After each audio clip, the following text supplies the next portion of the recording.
Padma rail সেতু প্রকল্পের পিলারের নিচ থেকে কাটা হচ্ছে মাটি, যা ঝুঁকিতে ফেলেছে দেশের মহাগুরুত্বপূর্ণ এই রেল লাইনকে। এ ঘটনা নিয়ে সারা দেশে চলছে তোলপাড়। এমন দৃশ্যে চোখ কপালে উঠেছে সবার। নারায়ণগঞ্জের ফতুল্লা উপজেলার আলীগঞ্জ এলাকার পদ্মা রেল সেতুর পিলারের নিচ থেকে মাটি কাটার ঘটনায় স্থানীয়দের মধ্যে দেখা দিয়েছে উদ্বেগ।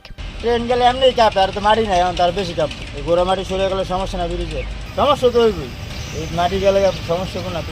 পদ্মা সেতুর রেল সংযোগ সেতুর নারায়ণগঞ্জ অংশের 4টি পিলারের নিচের মাটি কেটে বিক্রি করে দিয়েছে একটি ঠিকাদারি প্রতিষ্ঠানের সাথে সংশ্লিষ্টরা। স্থানীয় প্রভাবশালী চক্র ইট ভাটায় এই মাটি কেটে বিক্রি করে দিচ্ছে এমন অভিযোগ রয়েছে। রাতের আধারে এমন অপকর্ম ভাবিয়ে তুলছে স্থানীয়দের। রাত্রে কাটে, রাত্রে যাতে মানুষজন দেখতে না পারে, দিনে খুব কম কাটে।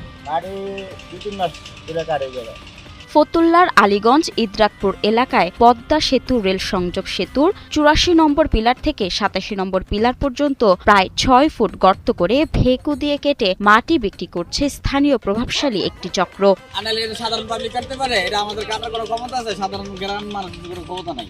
এটা আপনারা নিয়োগ করেন, কখন কেটে নেয়, কিভাবে কেটে নেয়, এটা আপনারা চেক দেন। এই মাটিগুলো যারাই কাটতেছে এই কাজটা ভালো হবে। এই ব্রিজের একটা ঝুঁকিপূর্ণ, তার জন্য বলতেছি এই কাজটা যারা করতেছে ভালো করতেছে। এভাবে পিলারের গোড়ার মাটি বিক্রি করে পিলারগুলোকে ঝুঁকির মুখে ঠেলে দেয় ক্ষোভ প্রকাশ করেছে স্থানীয়রা। একই সাথে এই সমস্যার সমাধানও চান স্থানীয়রা। অন্য কোনো জায়গায় কাটছে না, এই জায়গায় এদিকে তো দেই, ওদিকে তো নাই। সরকারের কাছে আবেদন জানাই এই কাজটা যাতে দ্রুত ভালো করে দেয়, যাতে যে জায়গা যেমন ছিল তেমনই যাতে হয়।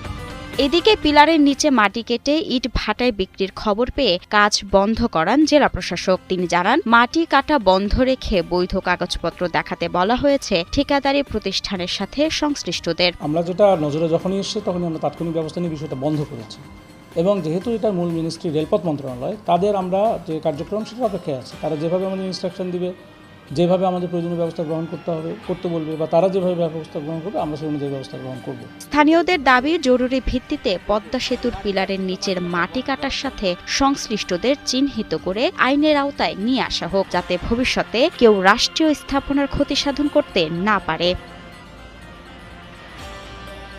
মাহমুদা মুন্নি, ৭১।